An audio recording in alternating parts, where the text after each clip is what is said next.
going to do today. I'm going to work and it's going to be fine and nothing intense or bizarre is going to happen. And when I go home, I'm not going to have to recover from psychic damage. You know, I'm just going to do things and enjoy the day because I don't just have to breathe and process everything I just went through. Again, except for my crumbling, ailing body. I guess this is the Big Bang Theory. Hi, I'm Nick. And I'm Kyle. And usually we talk about things we enjoy, but instead I'm overwhelmed with my my decision to be I want to have more kitchen experience. That'll be my cute side thing I do. And instead now, as Kyle has pointed out, I'm angry that I'm having a normal work time that is free of emotional trauma. Here's a transition for y'all. This was a Star Wars episode. Let's just get right to that. A few weeks ago, on a Sunday, it was May the 4th. I'm a local comedy person. I went to our local open mic weekly. Hey, shout out Very Funny Weekly, VFW, because there's no better place to do mic than a comedy than in the back of a veterans bar where nobody wants to be on a Sunday. Actually, it works. It's great. That was in a backwards thing. But because it was May the 4th, geez Louise, the whole friggin' thing was Star Wars themed, and everyone's trying to make Star Wars jokes, and all their sets are about Star Wars. And I had to get on stage and just be like, y'all, I'm not that kind of nerd. All right, I'll watch Star Wars, but I have no nostalgia or precious connection to this. And so, and that was when I saw the opening text scroll at the beginning of the episode, I was just immediately this one's going to be rough for me. This is, I'm so frustrated by this, not, it's okay to be a fan of things. It's okay to like things, but especially seeing that this was the beginning of the Force Awakens trilogy, just being you fools, you morons. Yeah. You don't know what you're getting into. And you're just so eager to consume your own childhood over again. That was, that was interesting because I guess what was interesting about it is they acted like there's any universe where they were going to call the movie bad. I don't even know when this came out in conjunction to The Force Awakens actually coming out. I assume they were somewhat close together, but who knows?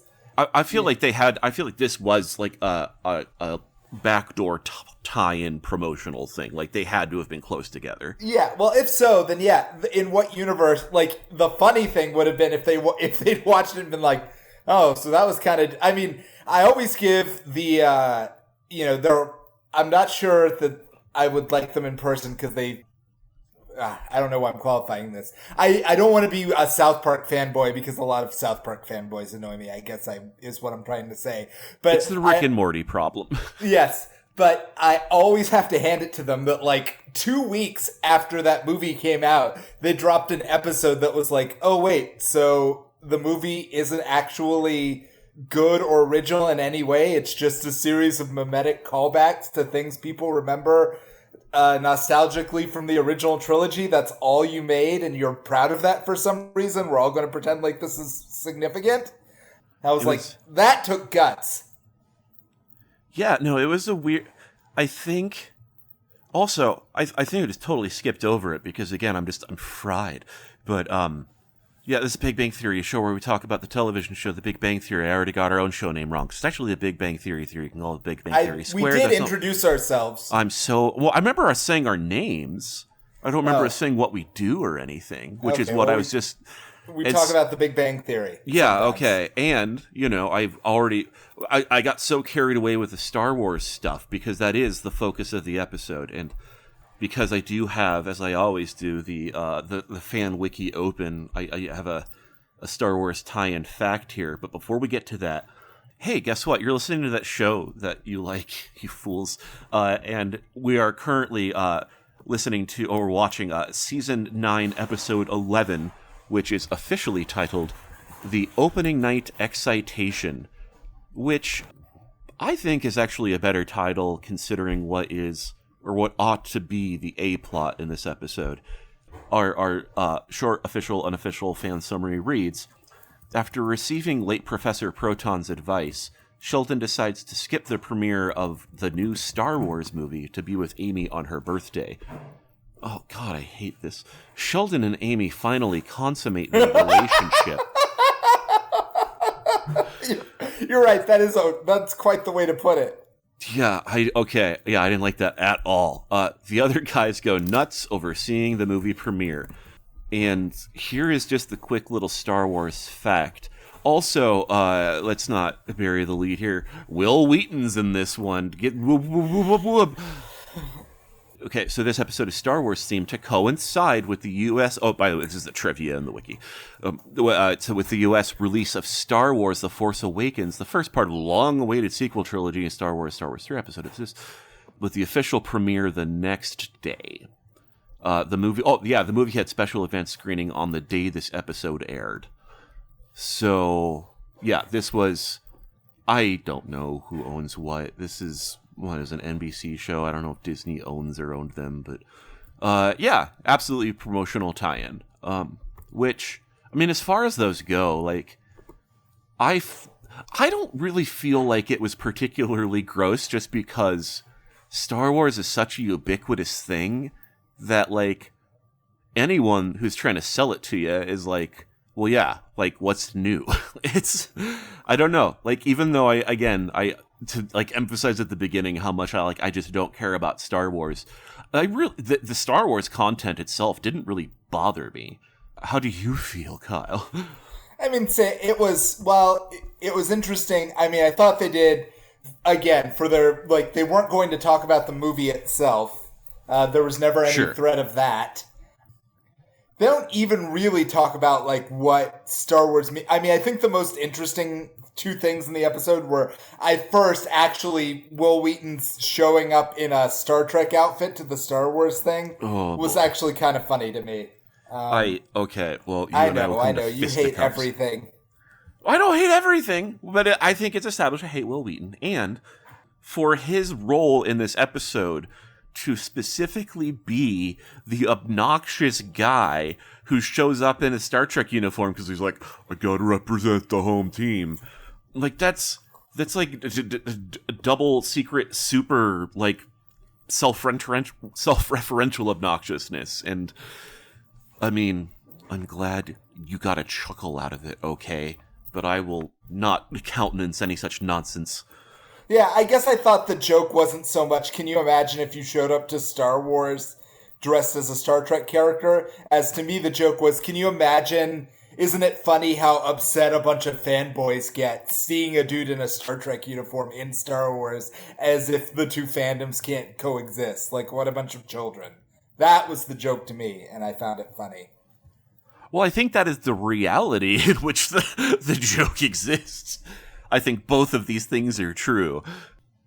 But yeah, so that, well, and also, to back way up, the whole reason Wil Wheaton's even in this episode, because, yeah, even though there are very clear A and B plots, we kind of obliterated it all at this point, which is, hey, all the guys in the gang get advance or, opening tickets to see Star Wars Force Awakens. I don't remember if they even say Force Awakens, but that is, specifically the beginning of the most recent trilogy.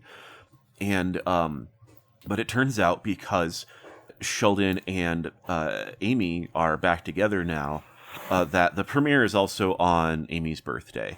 And so welcome return guest who I guess, continued to be alive at this point, Bob Newhart, shows up now in something, actually, I remember, being immediately, having an annoyance reflex and that just melting away because he is so charming, is Bob Newhart shows up as I think... Oh, go ahead. Oh, go ahead.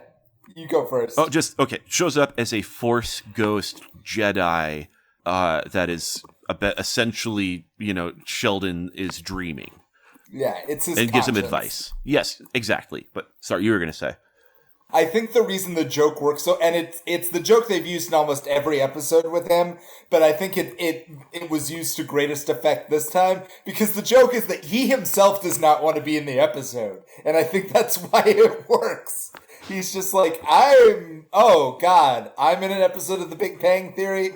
Well, I wonder how quickly I can get out of here. Because that would be great. I like the cosmology they're establishing. I like that Professor Proton apparently exists in some sort of void or parallel dimension or what, afterlife, that he has no control over when or where or why he is, but he does occasionally show up for Sheldon, and every time is just like, oh, I guess my spirit continues to exist for this. And something which at first I thought it was like a silly old man joke, and then after a moment realized it was oh no, he did absolutely just try to kill himself with his Force lightsaber joke. Again, that was a good bit.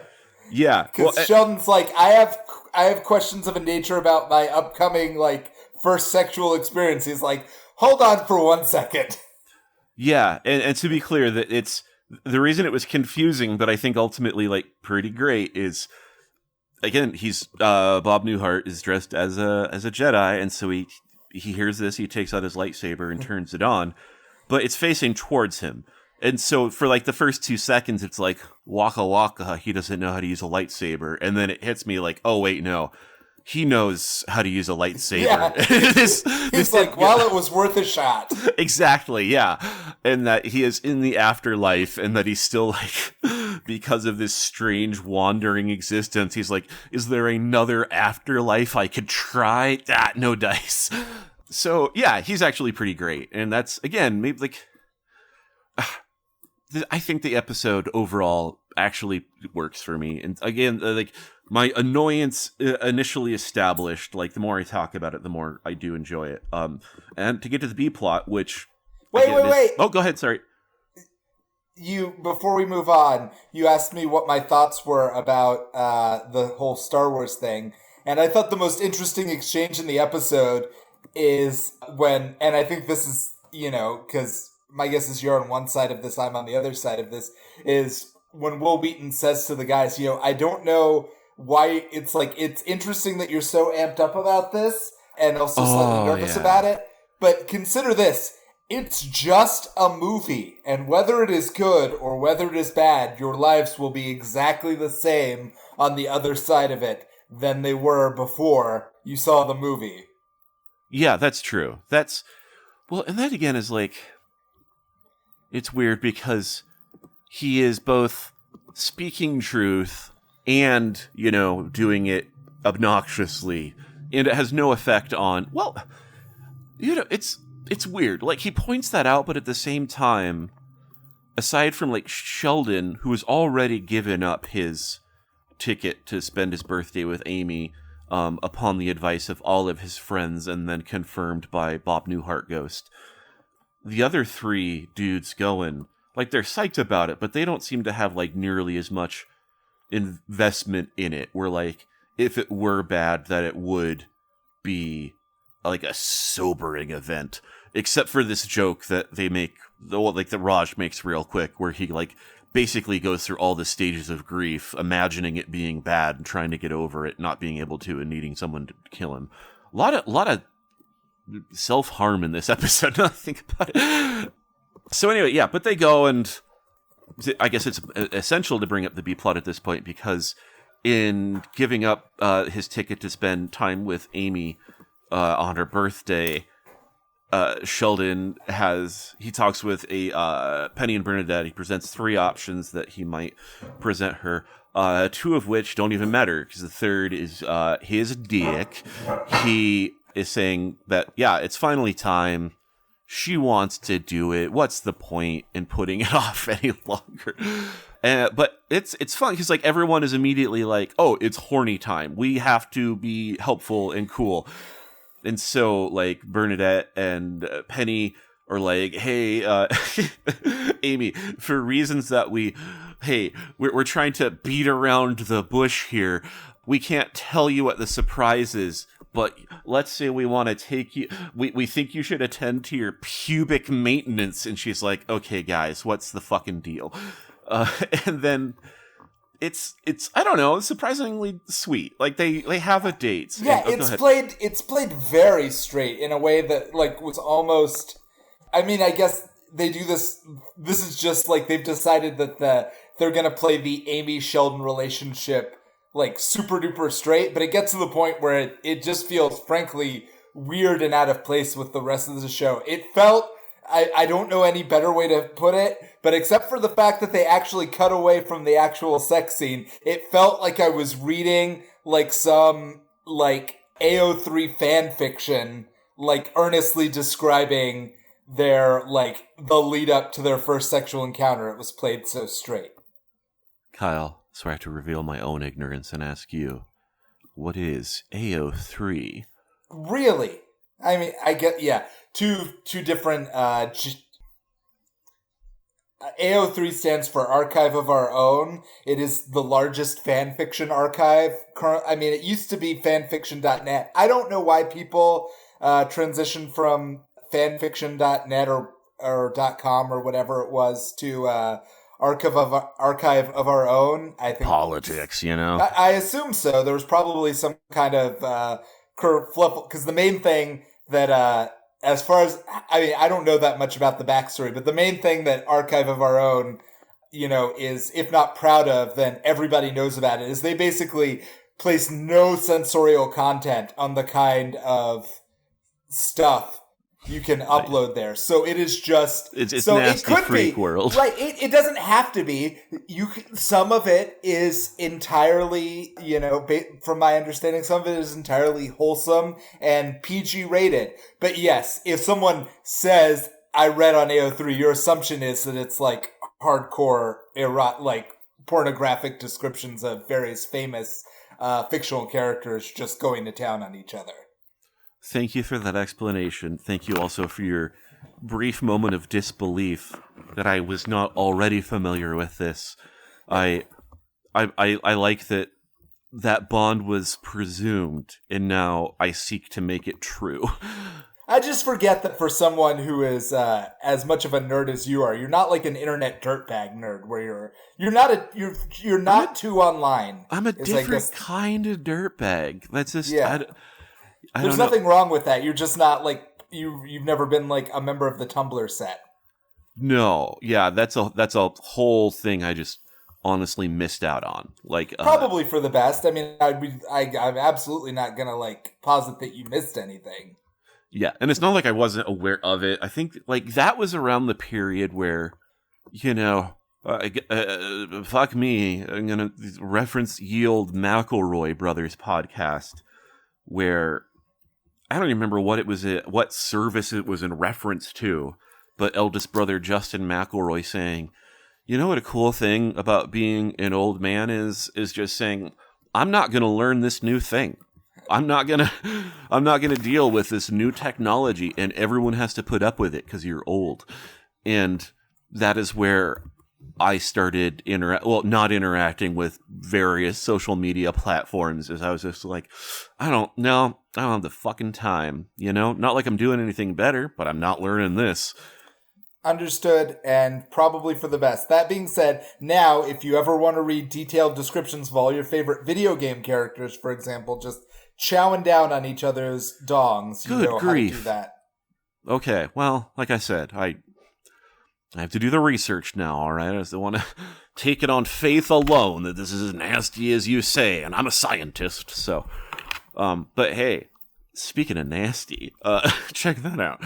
The B plot, which should be the A plot, is the Sheldon and the Penny. Well, I guess we already went through most of it. Actually, they get to banging, and it's Sheldon and Amy. You said Sheldon and Penny. That would be a different thing. Yeah, well, I mean, who knows what else could happen this season, except for everybody that's watched the show because this episode came out 10 years ago. Yeah, so they do, and I guess kind of. There's not too much more to say. Yeah, it's just nice, and then like. There's no joke about how like awkward or awful it is. Like it's there's like an awkward lead up and then cut to like Sheldon being like, oh, hey. And that was nice. And Amy having her mind blown and that's it. And so, and then the final joke, which ties the plots together is they cut back from the afterglow of the sex and Star Wars experiences, as we also see the three other dude nerds in the theater just a flush with orgasmic delight, having expended all of their endorphins and whatnot. Hey, yeah, you're right. That is kind of the joke. Is that seeing the new Star Wars film is like losing your virginity for the first time, which is very annoyed me, mostly because, again, they were talking about the new Star Wars. You could actually sell me on that metaphor if you were talking about going and seeing, A New Hope in theaters in 1970, whatever. But no, the idea that, new Star Wars is exactly the same. I'm like... Yeah. Well, again, like, absolutely, like, a promotional tie-in. Like, I think they wouldn't have settled for anything less than orgasmic delight to have this handshake. And, like, the only softening I will put on this is, like, we can clearly look back now and say how disappointing it is as a trilogy and how uneven and weird it is. I think... And The Last Jedi was the best one. Agreed. But as someone who has yet to see the Rise of Skywalker or whatever, I'm still pretty sure I'm right. Bad.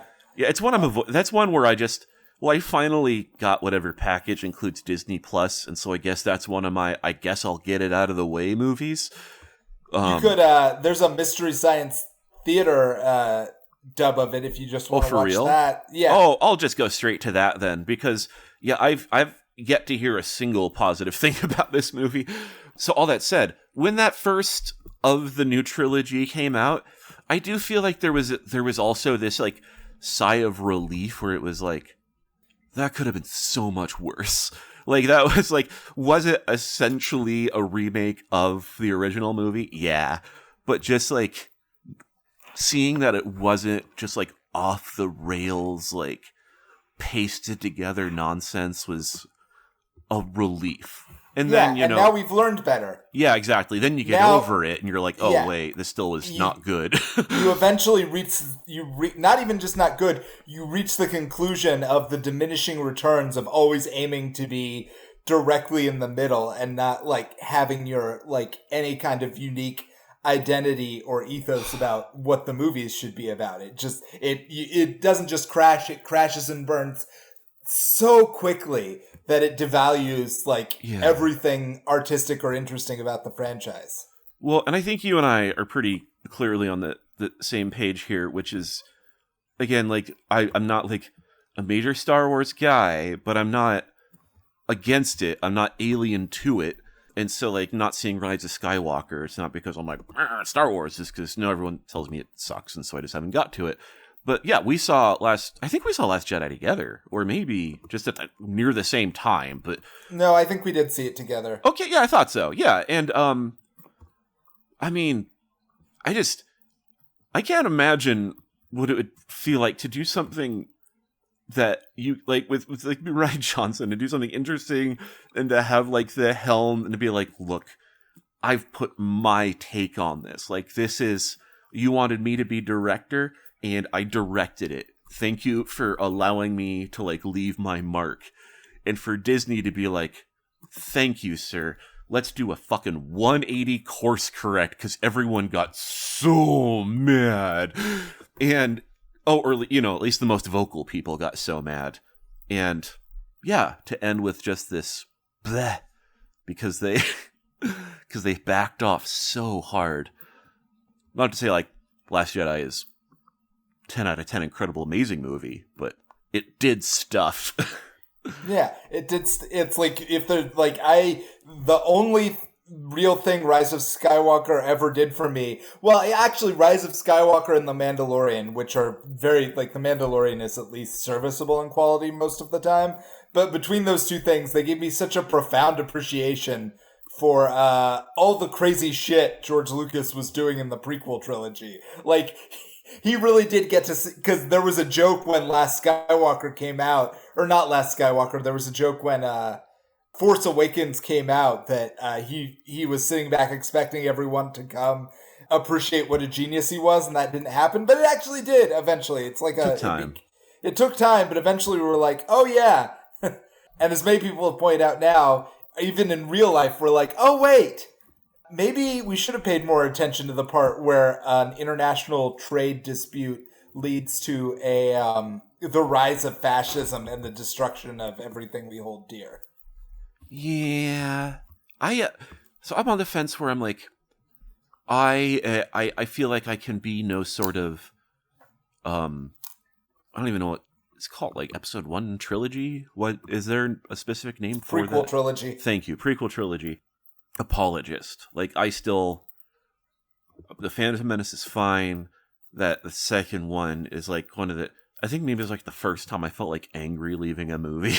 It's like, why did I do this? Is not great. I did not mean to make it seem like I thought Attack of the Clones was. Well, no, I'm not saying you did, but and then Revenge of the Rise of the Sith or whatever. God, I just listened to a podcast about it like yesterday, and I'm already blanking again. The third one is, I think, pretty good. Actually, I kind of liked that one. But yeah, to like look at all of that immediately after the fact and be like, what a wacky failed experiment. Like, boy, that was all over the place. What the hey?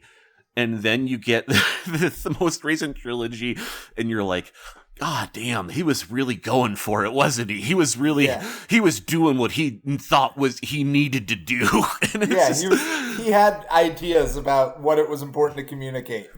Well, and I think, like, thinking about it now, I think that's how I feel about the David Lynch version of Dune. I love it, but it's not like an ironic love, or like I can't tell people like it's a stellar movie, or like the first time you watch it, it's gonna make any sense. But the fact that he was like, within that 2.5 hours, he's like, yep, hey, here's what a frickin' Dune is, you guys. And you're like, all right, David, I don't know what the hell that was, but that's a David Lynch Dune movie. Yeah, I feel like it's kind of the same with the Star Wars prequels, where you're like, yeah, that wasn't great on its own necessarily, but those were George Lucas, like, real Star Wars movies. Those were... What a weird time to be nostalgic about. Gosh, I said wasn't care about Star Wars, and now here I am. That's what it does, man. It is arguably the single biggest American cultural artifact outside of maybe McDonald's. So, why wouldn't we all have opinions about it? Well, again, that's like, I would normally be frustrated that this is some sort of weird shilling episode, but it's like, it's just Star Wars is just so ever present. It's like, yeah, that's a good point. You like, can't sell it to me. There's a weird way in which it feels like it would have been strange for this to be coming out and them not to make a Big Bang Theory episode that's all about them freaking out about the new Star Wars movie. Yeah, no, it would like, absent the tie-in, who knows if they would have written it any differently or had any different feelings at all. But it would be bizarre to have not acknowledged that, yeah, this, beloved franchise was making its big comeback. We're home, Chewie. But anyway, I think, you got anything else about this one? I feel like it is time to transition.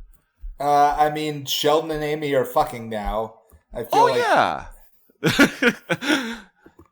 It actually happens, and it's nice, and they enjoy it. Yeah, we don't have to get into it. It's just like, I feel like that for a thing that's been built up for so long. Like, I wonder if that's gonna, like, is the show going to feel different now? Is my question. Yeah, is it going to be like, oh, the reason we never actually said anything about Sheldon being autistic because he wasn't. He's so laid back now. He was just pent up this whole time. Yes, or it's like, Amy's whole character in this episode and actually in prior episodes has just been kind of funny, nerdy, horny lady, and I think that reached the apotheosis in this episode. So we'll see where else can they go with her. And I'm certain this isn't what's going to happen, but it would be fun if like they went from the essentially abstinent couple to being like the most sexually adventurous scientists around. To like, there are no ethics or morals. There's only how far your mind can take you. And so they're having still normal nerd times, but they're always like running off to do some sort of freak sex experiment and report back their results. That's my TV show I'm going to write. All right. Anything else about this one? Nope. Cool. First episode, I'm just like scrolling through the trivia. First episode since The Stag Convergence, where Bazinga is spoken, which would have been 3 years prior to that. Anyway. I don't remember them saying Bazinga in this episode. Oh, I sure do. And it is because I think it is after Sheldon offers the birthday options up to Penny and asks for feedback. And she is so shocked by the dickening option that she grips her wine glass and it shatters. And then when it cuts back to her after that, she's like, so when are you going to say Bazinga? And it doesn't, because he's serious. He's set on it. He's industrious about it. Anywho, now I think it's time. Yeah. And then, hey, because I'm a good promotional guy and this is the only work I do to promote the show. If you're listening to this, you want to hear more cool content where, I don't know, I guess maybe we might talk about Star Wars someday. I don't know if it probably will. Who knows what'll happen. We have a side Patreons only a podcast where we get deeper into things we like. One might even say balls deep. God, oh boy. And if you want to see that or listen to that, that's on patreon.com/TBBTT for The Big Bang Theory Theory. Patreon.com/TBBTT. Now let's talk about things we like in brief. Kyle, do you want to go first or shall I? No, after you, please. Okay, so I'm going to do 1.5 recommendations real quick because without meaning to, I did accidentally celebrate International Goth Day the other day. Because I attended my local independent theater screening of The Crow. And if you've never seen The Crow, dear audience member, it's a delight. It's a movie that, I guess you could say it's a superhero movie. It's based on a comic book. It was released, I don't even know what year, mid-90s. But it is about young rocker Eric Draven, who it keeps getting cut back to, but effectively like pre events of the movie, he and his soon to be wife are moided, and then this Eric Draven character comes back a year later. Such a great name. It is great. To avenge both his, but more importantly, her murders. And so it's set in Detroit, but something that I appreciate more and more the older I get is the art direction. Like, it is Detroit, but it is like such like a nasty, congested, like they're just like parts of it that are like constantly on fire, like apocalyptic Detroit. It is set in the mid-90s. It's not supposed to be some sort of like, near future actual post-apocalyptic environment. It's just like the scariest Detroit you could make it. And wouldn't you know it, the gang of guys that were responsible for the murders are part of some kind of like loosely connected gang that is responsible at least for celebrating the annual tradition of causing as many fires as possible on Devil's Night, the night before Halloween. So that's your environment. And I said I was going to keep this short to just kind of cut to the chase. It's a lot of fun. And you should really check it out. It's one of those things where like parts of it don't hold up because it's got, a mid-90s stink on it, but it also doesn't like really feel of the time. It sets itself out from like a lot of like schlocky, effectively like superhero action movies, by being like a really unique, like beautiful piece of work. Beautiful and shockingly like violent. And I don't mean that in like a bad way, but just like really willing to like embrace like the sort of brutality of and the fact that the main character cannot die. Yeah, and not like gratuitous horror movie violence, but like point blank shooting waka waka, like not cutting away from the violence either. And so that is 0.75 of my 1.5 recommendations, because I always forgot oh god, and I always feel like I forget his name because I get it mixed up. Tony Todd is in that movie as he's effectively like the number 2 of the lead bad guy, who is unnamed in the film. He's effectively just like a cold, quiet, collected professional hitman, but at the same time he manages to be super charming because he's Tony Todd and he's just great at that. Having learned that Tony Todd passed away very recently, and seeing that he's in that movie and not even knowing until the other day that it was him this whole time, that made me want to go back and watch the other 0.75 recommendation, which is the original Final Destination film. And to be even briefer about that, it came out, was it late 90s, early 2000s, amid a real slew of garbage, generic horror movies.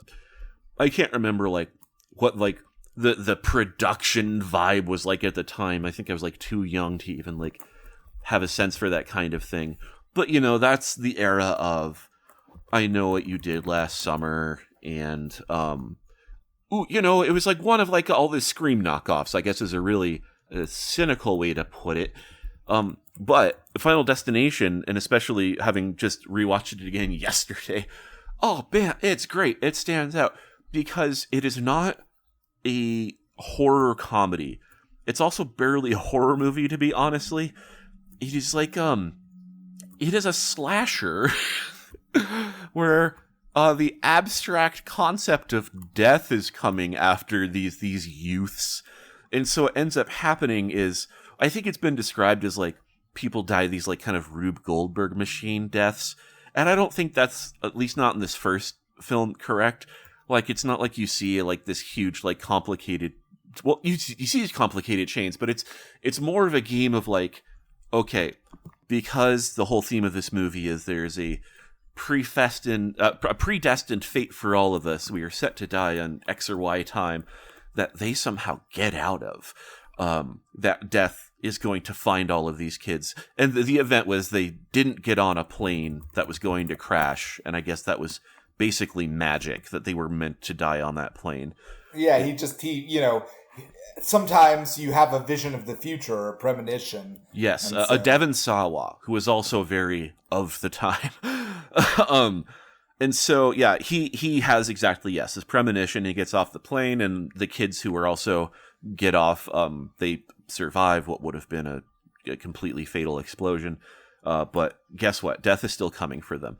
And the Tony Todd connection here is he plays, just without any explanation, the freaky deakiest mortician there ever was. Like, they break into the morgue because they want to see evidence of one of their friends that died, to see how it really happened, because that's the thing you do when you're a teen, I guess. And then Tony Todd shows up and he's like, "Hey guys, you like dead bodies? You believe in the devil? You want to learn a lesson about what it's like to live between life and dark?" And they're like, "Do you work here? Like, I know you're here and you're using all the equipment, but like, what's your deal, spooky mystery man?"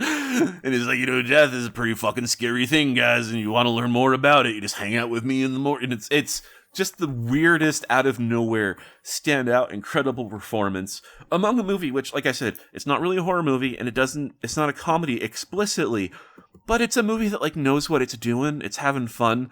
There is no unintentional humor about it. It's not like super self-aware. It's not like Scream, where they're making like movie references amidst the chaos, but it's very much like, oh boy, you know what's coming, right? You're excited about what's coming, right? I think it falls into that, the meta-ness of it. I think the reason you thought of Scream is it falls into that category of movies that revolve around a set of rules, where it's like, yes, we are trapped in a movie where our understanding of the genre of film we are in and the rules of the genre is essential to seeing if we can survive to the end. Yes, that is exactly it. And even understanding what those rules are. And there's like a whole bunch of sequels to this. I can't speak for those. I'm probably going to revisit them actually now that I had so much fun with the first one after so many years. So yeah, anyway, it went so much longer than I meant to. Someone say that the third one is actually, if not the best, then has the best lead performance, because that was one of Mary Elizabeth Winstead's first roles in a film. Nice. And so she apparently carries that movie on her back, is what I've heard. Well, I went so much longer than I meant to, but yeah, Final Destination and I don't know, whatever the hell I mentioned first before that. The Crow, one of my favorite movies. Kyle, it's Crow's good. We watched that together. And also, I don't think anyone would ever make this mistake, but technically they've now remade The Crow, which I heard was not bad, just was not, it doesn't have the benefit of being the super unique, vibey thing no one's ever experienced before. So, yeah, I forgot to clarify, but there is, in fact, like within the last year, I think, a remake of The Crow. But yeah, you want the one from the 90s. Yes. And in a similar thing, so what this, as long as we're doing Tony Todd recommendations, I mean, first I'll say, all of my favorite Tony Todd performances are from Star Trek. He has some of the best, he has a couple of just absolutely heartbreaking roles in Star Trek, particularly in Deep Space Nine. He plays, in one episode, he plays Worf's brother, who is, a Klingon who feels his house has been dishonored and longs for death. And it is like, it's not played like a comedy. It's literally like, no, I've come here. I am just trying to like observe the final formalities with you because I seek, I basically am seeking your help for assisted suicide because I can't live like this any longer. And it's like, well, that's a vibe. And then in one of the best episodes of any Star Trek ever, he plays, in a time skip, he plays one of the like child characters as an adult grappling in retrospect with this thing that happened when he was much younger. Jeez. And it is a brilliant performance. The Tony Todd cast, everybody, he's great. Yeah. And one of the great things about Star Trek is that they can cast the same actor in multiple roles. Yes. Because, sometimes they're an alien, sometimes they're a human, so it's fine. But the other obvious thing is, if we're going to talk about Tony Todd, then I should say one of the best horror movies ever made. You're not going to like this, Kyle, but please continue. Is 1992's Candyman. Here's the thing you're not going to like. You've never seen it? I've never seen it. Actually, you know what? I think I pretty recently went out of my way to try to find it, and it just like wasn't available on whatever streaming services I was using. But it's one of those that's like, yeah, like a real cornerstone of like good, like especially, yeah, 90s. Because arguably, I think the thing about Candyman is the movie is that Candyman was basically like, this is almost short selling it, but I just don't know a better way to put it. It was like an A24 horror movie before A24 was a thing, which is, when I tell you the premise, there's a very obvious schlocky way to make this movie, and instead they did something entirely different that gets like deep down into like the psychology and the thematic ideas of the character. So the basic premise of Candyman is there's a ghost of a guy, and if you look in the mirror and you say the words Candyman 5 times in a row, supposedly he appears behind you and murders you. And so, you can imagine a version of this that's basically Nightmare on Elm Street, where a bunch of teens do this and then proceed to get picked off one by one. Yeah, like they play the Candyman game. Right, they play the Candyman game, and then they proceed to get killed off one by one by, a quippy ghost monster character. And to be fair, that is basically, but I haven't seen it all the way through, but based on my understanding, that is basically what Candyman 2 is. Oh, when it's given to less subtle hands. Yeah. But in the first one, like, they spend half the movie is like, instead of just like, they're like, is that true? Is that really real? Because it's about a woman who is like an anthropological professor of like modern folk mythology. And so it's not that she thinks it's true at all. She's trying to get to the roots of why do people think this? Like, is there a, like, what social phenomenon have led to this? Where does this myth come from? And so in tracking it down, it has a couple of interesting thematic points. The first is, the place where the Candyman myth is most common is like in the inner city projects of Chicago. So she goes to like the projects of Chicago in the early 90s, you know, when they're like, were a legit scary place to be, and, you know, starts like talking to the locals about their experiences. So, you know, it's not a setting that you expect to see in many horror movies, much less treated like kind of respectfully and honestly, as opposed to like, you know, just the place where the good guys go to like beat up all the bad guys. And the second thing is, it turns out the myth of Candyman in this version, he's actually like a slave who was tortured to death by, or I don't remember if he was actually, but it's all tied up with, he was the son of a slave. I just looked it up. But he was lynched. You know, he was involved with a white woman, and so they tortured him to death. And so all of the things about his, like, particular, you know, I guess that's not that different from Freddy Krueger in terms of, like, the things that were done to him. Oh, I was going to say, like, as far as intentions go, that seems quite a bit different from Frederick Krueger. I mean, it's very different in the sense that, like, that's my point, is that, like, Freddy Krueger is defined by he looks fucked up and he's associated with fire because he was burned alive in a boiler room. And this is doing that, but it's like, oh no, this isn't some made up thing. This is emblematic of, like, the real horrible shit that happened. Like, for instance, the reason he's called Candyman is because he smells like honey, and the reason he smells like honey is because they basically, like, tied him to a tree and like, threw beehives at him, and the bees, like, tore at his flesh. And so when you finally meet him, and again, the whole reason I'm bringing this up is he's played by Tony Todd in a very, like, sort of, you know, he doesn't have a lot of screen time. He's played, but in a very sort of minimalistic yet ominous sort of way. He's in the movie. His face is kind of like pockmarked with these like scars from where the bees have stung him, you know, but he's very like regal and scary and almost like a noble, tragic figure, but still very ominous. Like, he's not a good dude. Like, he basically, like, he's discovered that because this horrible thing has happened to him, he basically gets to be immortal as long as people continue to be afraid of him. So he kind of has an issue to pick with this white woman showing up trying to prove that it's all just like, you know, a cultural... Dispel the power. So he's like, man, if you're going to be like this, I'm going to really fuck up your whole life. And he proceeds to, and that's like the movie as a whole.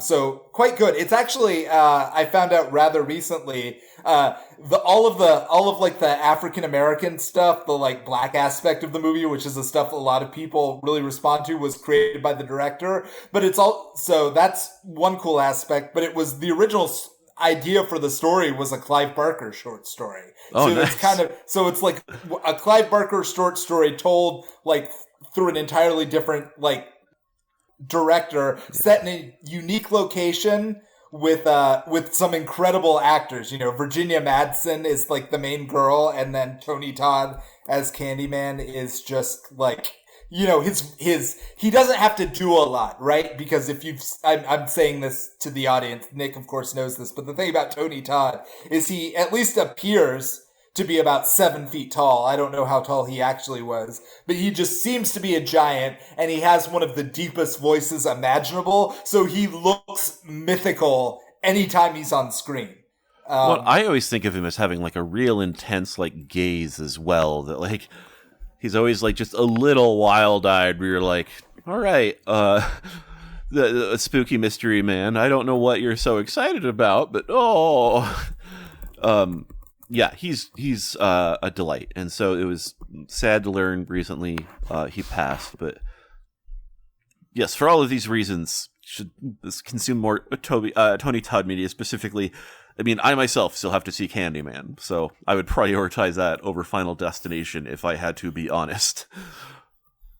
Anything else we want to talk about? We want to wrap up. We want to talk about our feelings. We want to talk about candy. How are you feeling, Nick? Feeling all right, you know? Sunday afternoon, we just have to talk about Tony Todd. Things are good. Always good. Well, you know what? How about this? Let's wrap up, and at the same time, if you're listening to this, just call up someone and say, hey, you ever hear of Tony Todd? Yeah. You ever see any of his several movies that are all like essential viewings in spite of him never really having his big breakout star moment? I think it's time you had a little Tony talk, you know? Yeah. He's also in, I don't know if you know this, but he's in the Indiana Jones video game that just came out. Oh, for real? Yeah. He plays part of a race of, well, not, I don't know how to, he's a giant. Like, part of like, Indiana Jones, like, gets attacked by Tony Todd, and he's like, this man who was, like, 8 feet tall just threw me across the room. Like, what's going on with that? And, he's part of a secret society of giants who work for the Vatican. Tony Todd, everybody. Check him out. Yep.